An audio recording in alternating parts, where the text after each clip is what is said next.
All right, it's time for more Proustian goodness. I've hit an important milestone this week and I'm going to tell you all about it. Here we go.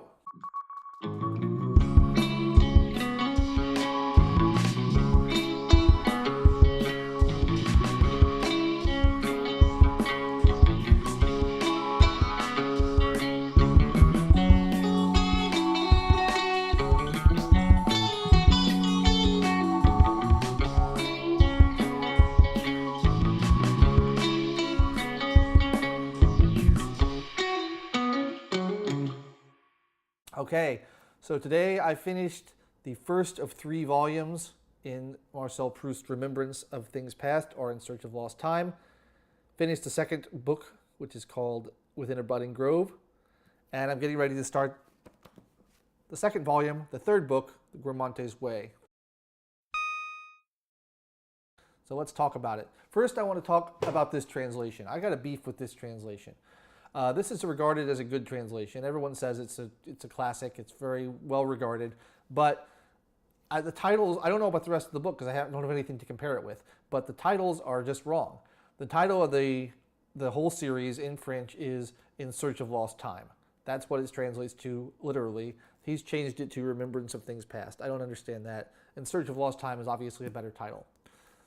Now with the second book here, Within a Budding Grove, it says, right? First of all, that's not descriptive. It doesn't take place within a budding grove. The first half of it takes place in Paris. The second half of it takes place in a seaside town of Baalbec. No groves really appear. The title in French, translated literally, is In the Shadow of Young Girls in Bloom, which is a much better title. Maybe it was too racy for the time. This is an older translation. But it's a much better title because really this whole book is about the narrator's fascination with the young girls around him and him being a general lecherous kind of guy. Which brings me to my second point. I am finding this narrator to be, in the last video I said that his characterizations of women are very shallow and very fickle. I think the narrator himself is a very shallow and very fickle person.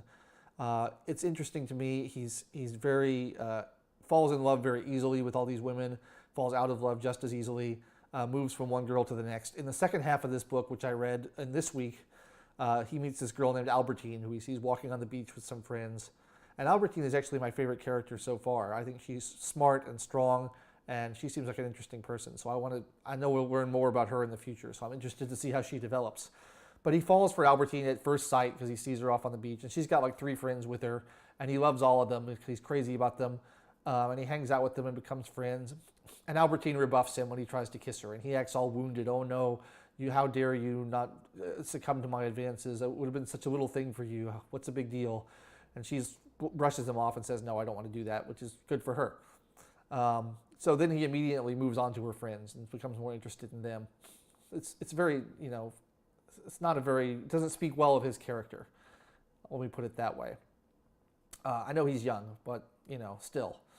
The other thing is I've noticed when reading this is there's lots of characters. Like he spends the whole time at the beach on the seaside town hanging out with all these different characters that he meets there. There are a lot of artists, a lot of aristocratic figures, but I really don't feel like you get to know these characters in this book. You don't really know who they are. You reports what they say and what they do, but you don't really get to know who they are as people. And I think that's because we're coming from the narrator's point of view, and he's just not that interested in the other people. He's interested in himself. And so you get these kind of fleeting glimpses of these people who pass in and out of his life, but they're just there as kind of window dressing. They don't seem to really have great, well-developed personalities of their own. And it's not because they don't have well-developed personalities of their own, it's because the narrator isn't interested enough in them to really dig deep and come up with what they're really all about. So I'm hoping that changes. I think Albertine, he did better. He seems to be more interested in her. We're learning more about who she is as a person, and I think so far she's been the most well-rounded and the most interesting character in my opinion. So it'll be interesting to see where this goes. I'm still enjoying the book. It's very long, but I'm about a third of the way through now, so I will report back next time. Next week I'm going to be in Serbia for a work trip, so I won't be around. I'm going to take a break from Proust, but I'm going to pre-record 2 videos to release next weekend. So those will be available for you, but I'm going to take a break from Proust for that weekend and do something different, and I'll get back to Proust in 2 weeks and let you know what I think of the third volume, The Guermante's Way. I've been Logan Albright. Thank you for watching. I'll catch you next time.